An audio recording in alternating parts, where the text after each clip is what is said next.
తెలంగాణ రాష్ట్రంలో ఎన్నికల కమిషన్ స్థానిక సంస్థాగత ఎన్నికల ప్రకటన చేసిన సందర్భంగా రాష్ట్రంలో ఎన్నికల కోడ్ నియమావళిని బోధన్ సబ్ కలెక్టర్ వివరించారు.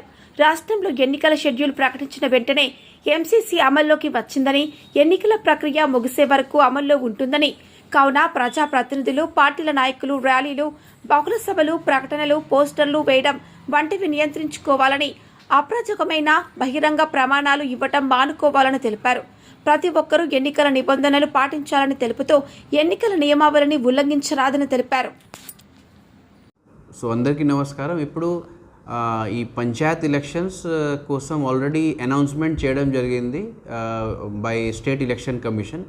ఈ ఎలక్షన్ తర్వాత ఇమీడియట్గా మోడల్ కోడ్ ఆఫ్ కండక్ట్ వస్తున్నది. కాబట్టి ఈ మోడల్ కోడ్ ఆఫ్ కండక్ట్ సందర్భంగా అన్ని ప్లేసెస్లో వేరే వేరే ప్రొవిజన్స్ ఉన్నది. ఫస్ట్ పొలిటికల్ క్యాంపెయినింగ్లో మిగతా వేరే పార్టీస్, అన్ని పార్టీస్ అండ్ వేరియస్ క్యాండిడేట్స్కి డిఫేమేషన్ చేయకుండా చేయాలి.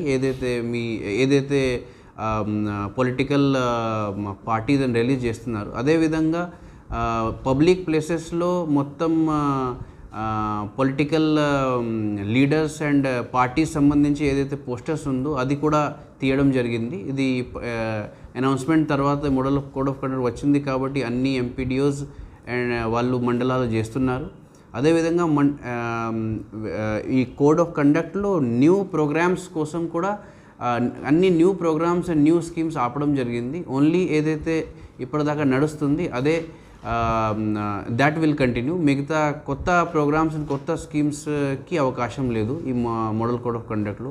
అదేవిధంగా ఇప్పటి నుంచి as per election schedule election notification వచ్చిన తర్వాత, ఫర్ ఎగ్జాంపుల్ ఎంపీటీసీ అండ్ జెడ్పీటీసీకి ఎలక్షన్ నోటిఫికేషన్ 3 ఫేజ్లో ఉన్నది. 3 ఫేజ్లో మన బోధన్ రెవెన్యూ డివిజన్లో MPTC and ZPTC election first phase and second ఫేజ్లో ఉన్నది. అదేవిధంగా జీపీ ఎలక్షన్స్ కోసం ఈ 3 ఫేజ్లో మన Bodhan division second and third ఫేజ్లో ఉన్నది.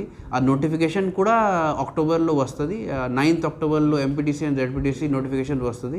అదేవిధంగా ఈ జీపీ అండ్ సర్పంచ్ ఎలక్షన్ తర్వాత ఉన్నది. అది కూడా ఏదైతే డేట్స్ వస్తే అది చెప్తాను.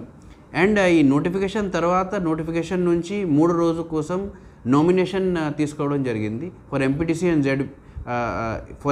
అండ్ జెడ్పీటీసీ ప్రతి మండలాల్లో ఆ నోటిఫికేషన్ కోసం రిటర్నింగ్ ఆఫీసర్స్ కూడా నియుక్తి చేయడం జరిగింది.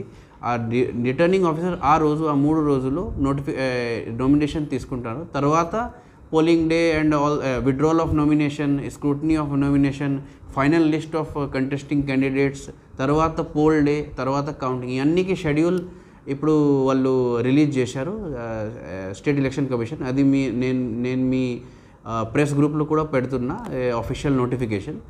అండ్ ఈ అనౌన్స్మెంట్ ఆల్రెడీ అయిపోయింది కాబట్టి ఎలక్షన్ నుంచి అనౌన్స్మెంట్ తర్వాత మోడల్ కోడ్ ఆఫ్ కండక్ట్ కూడా ఇప్పుడు ఫోర్స్లో ఉన్నది. అండ్ ఫ్లయింగ్ స్క్వాడ్ కూడా నడుస్తుంది. ప్రతి ఒక్క మండల్కి ఒక ఫ్లయింగ్ స్క్వాడ్ ఉంది. ఆ ఫ్లయింగ్ స్క్వాడ్లో ఒక గెజిటెడ్ ఆఫీసర్ ఉన్నాడు.